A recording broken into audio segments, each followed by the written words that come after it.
Hola a todos y bienvenidos. El objetivo de la clase: explicar aspectos centrales de la colonia, como la dependencia política, económica y social de las colonias americanas. Pero antes vamos a hacer un repaso de la clase anterior, que llevó por título El gobernador Francisco de Villagra. Aprendimos que Francisco de Villagra, conquistador español, gobernador de Chile en 3 oportunidades. En 1537 marchó a América, donde participó en las luchas contra los mapuches en la campaña de Arauco. En 1537 inició su vida americana cuando embarcó hacia aquellas tierras lejanas. Con destino a Perú, forma parte de la campaña realizada contra Diego de Almagro. Tras esto, participó en numerosas expediciones en donde en varias de ellas se encontró la derrota. Conocimos de esta forma que Francisco de Villagra se dirigió a Tarapacá con una tropa de más de medio centenar de hombres para reunirse con Pedro de Valdivia, que se dirigía en su segundo viaje a la conquista de Chile. Hasta aquí dejamos el repaso de la clase pasada. Nos vamos a centrar en el tema de hoy, que lleva por título La colonia en América y en Chile. Para comenzar, vamos a contextualizarnos en esta etapa de la historia de América y vamos a definir la colonia. Una colonia es un territorio que ha sido conquistado y dominado por otro más poderoso. Este estado poderoso busca colonizar, es decir, ocupar y poblar el territorio conquistado de manera de poder sacar provecho de sus materias primas y también de sus habitantes. El espacio o el territorio que está siendo dominado por estos extranjeros debe seguir cada una de las instrucciones que solicitan. Esta última gobierna y toma todas las decisiones importantes, imponiendo un orden político, económico, social y sometiendo su población a las decisiones de los gobernantes foráneos. Hasta ahí la definición de colonia. Ahora vamos a definir la colonia en Chile. La colonia en Chile es el periodo de la historia de Chile que comienza luego de la batalla de Curalaba de 1598. Y también se considera en este periodo de la historia que se marca con el inicio de la batalla de Curalaba, también cuenta la destrucción de todas las ciudades españolas al sur del río Biobío en manos, ¿cierto?, de los mapuches, en los primeros años del siglo XVII. Y concluye o llega hasta el proceso de la independencia de Chile de comienzos del siglo XIX. Ese es el periodo que abarca la colonia en Chile. Estos 200 años están marcados por la continuación de la Guerra de Arauco y la formación del mestizaje, junto a la consolidación de una administración y al establecimiento de una economía monopólica dirigida por la corona española. Nos vamos a referir a continuación precisamente a esta dependencia política de las colonias americanas, sus instituciones y los funcionarios coloniales. Las zonas conquistadas en América formaron parte del Imperio Español. Así, tras el proceso de conquista, los territorios americanos se organizaron de acuerdo con el modelo político administrativo establecido por la corona española. En primer lugar, vamos a a referirnos a la primera institución y el funcionario que la dirige, ¿ya? Bueno, vamos a hablar, ¿cierto?, de esta entidad de los virreinatos. Un virreinato corresponde a una división territorial que está gobernada por un virrey, a quien por nombramiento del rey desde allá de España se le asigna la tarea de administrar y gobernar el territorio en el cual está eh, designado para gobernarlo, ¿cierto?, en nombre del rey. Los virreinatos, sobre todo el virreinato del Perú, fue el centro de poder en América eh, que representaba, ¿cierto?, a España. Recuerden que el rey de España nunca viajó acá a América, ¿ya? Pero los virreinatos van a convertirse en la institución que va a reemplazar al rey acá en América. Vamos a tener, ¿cierto?, la figura de un virreinato es el virrey, y el virrey llegó a alcanzar alta preponderancia durante la colonia. Por eso, durante la independencia fue vital que los procesos de independencia se centraran especialmente en hacer caer a los virreinatos. Bueno, vamos a hablar, ¿cierto?, de otra unidad política administrativa, las gobernaciones. Las gobernaciones en América fueron a todos aquellos territorios que estuvieron o fueron pacificados o se encuentran sin conflictos con la población indígena. Y la autoridad que los dirigía era un gobernador. Bueno, por último, vamos a hablar de la siguiente institución política que se llama las capitanías generales. Bueno, a diferencia de las gobernaciones, aquí nos vamos a encontrar en una zona de importancia por su ubicación o por encontrarse en un lugar donde los indígenas son de difícil sometimiento, ¿ya? Eh, como el caso de Chile, por ejemplo. Ustedes bien recuerdan de que los españoles con los indígenas mapuches, ¿verdad?, han tenido desde que comenzó la conquista, han cierto, sido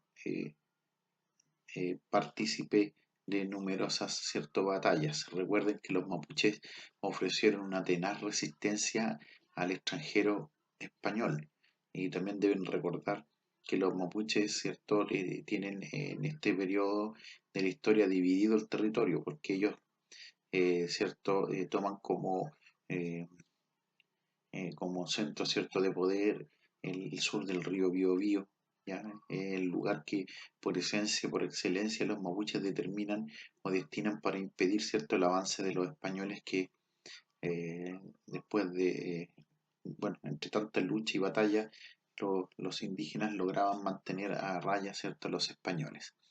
Por lo tanto, esa es la diferencia que tiene una capitanía general de una gobernación. Las gobernaciones, los territorios ya están pacificados, no hay conflicto con los indígenas. Sin embargo, las capitanías generales tienen esta característica, que son zonas de riesgo por por el difícil sometimiento de los indígenas. Y aquí lo dirige un jefe militar, un capitán general.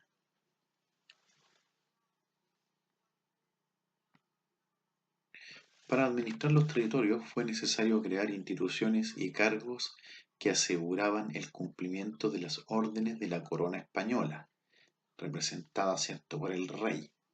Durante la colonia, el rey de España era el gobernante máximo y dueño de América, tanto en la península, como lo dijimos recién, como el continente americano. En su persona se concentraban todos los poderes, ya que él era un monarca absoluto.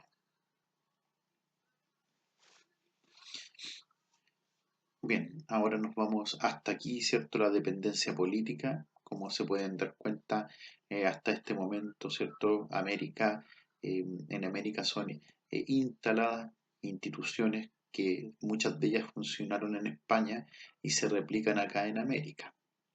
Es la única forma que tiene el rey de España de poder mantener a raya a piratas, poder evitar, ¿cierto?, de que las colonias americanas también tengan contactos entre ellas.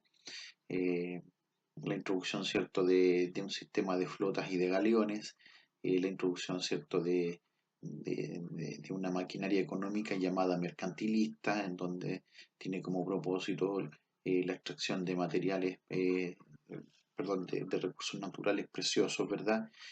Como el oro, como la plata. Bien, entonces es ahora precisamente de lo que vamos a hablar a continuación, puesto de que ahora nos corresponde referirnos a la dependencia económica de las colonias americanas. Las colonias americanas dependen de España en lo político, como lo dijimos más arriba, en lo político administrativo, y en lo económico también quedaron sometidas a un monopolio, como les anticipé, a un monopolio comercial. Hablemos al respecto. En América se definieron puertos específicos para ingresar los productos traídos de España y desde allí distribuirlos al resto de las colonias. Bien, bueno, es decir, España tenía cierto un control riguroso de estos polos, puertos, ¿verdad? En donde a través de una supervisión española ingresaban estrictamente productos traídos desde España. Y desde estos puertos, que son centros clave, se distribuían, ¿cierto?, al resto de América. Con este control, la corona española, ¿cierto?, se aseguraba de que los productos que venían desde España, ¿cierto?, llegaran a las localidades, a las colonias, según se ordenaba. Bueno, otro aspecto, otra característica de esta dependencia económica de las colonias americanas tiene que ver con que la corona española definía lo que las colonias podían producir. Lo máximo que podían producir eran, cierto, los productos que eh, em, surgían desde la hacienda, que la hacienda, ¿cierto?, fue la máxima unidad económica de, colonial, ¿ya? Ahí tenemos la figura del señor hacendado y vamos a ver, ¿cierto?, este vínculo, esta relación que se da entre el señor hacendado y por supuesto que los trabajadores, que más adelante, ¿cierto?, le vamos a dar el nombre. Bueno, vamos a anticipar de inmediato, ¿cierto? Estamos hablando del inquilino y el peón, ¿ya? Que es parte de este sistema llamado hacienda. Bueno, para asegurar otra característica de esta dependencia económica, España, para asegurar que el cumplimiento del monopolio comercial se llevara a cabo, creó el sistema de flotas y galeones. Estas flotas y galeones tenían el único propósito de poder vigilar la actividad, ¿cierto?, comercial que se daba entre España y las colonias, mantener a raya a los piratas, eh, escoltar a las embarcaciones que iban cargadas, ¿cierto?, especialmente de oro y de plata, para que puedan llegar a destino por allá por España. Bueno, debido también a la necesidad, otra característica de la dependencia económica de las colonias americanas, se debe a la necesidad de mano de obra. Se introdujeron esclavos africanos también en América.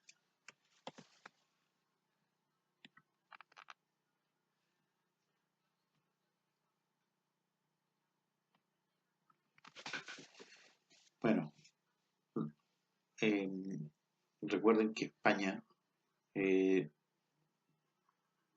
durante los procesos de descubrimiento, conquista y descubrimiento, tenía como propósito que estas empresas pudieran abrir una nueva ruta alternativa para establecer relaciones comerciales con las Indias Orientales, ¿ya? Y desde España, los productos que por esencia de España poseía era el mercurio, la sal, la pimienta, juegos de naipes, la pólvora, telas y papel. Sin embargo, a España le llamaba mucho la atención otro tipo de productos, como cuáles, los que se encontraron los españoles acá en América. Metales preciosos, azúcar, café, cacao, tomate, papa, maíz, por ejemplo.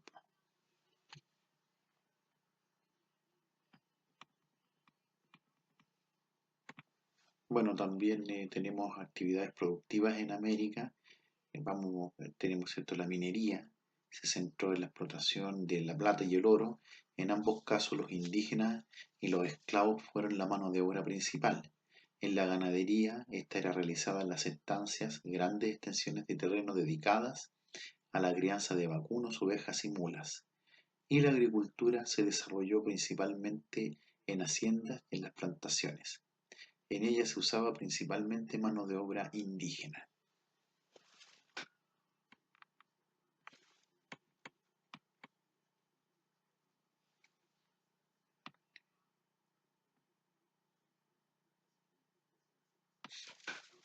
Bueno, en Chile se distinguen tres ciclos económicos durante la colonia, como lo señalamos más arriba: la minería del siglo XVI, la ganadería del siglo XVII y la agricultura del siglo XVIII. Ahora, ¿cierto? También tenemos que referirnos, ¿cierto?, al, eh,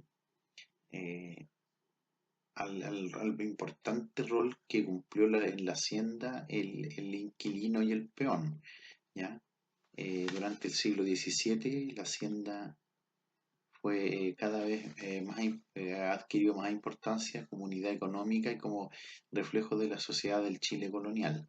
Con la disminución de la mano de obra indígena, fueron mayoritariamente los mestizos quienes trabajaron en los campos, ya que fuera como peones o como inquilinos.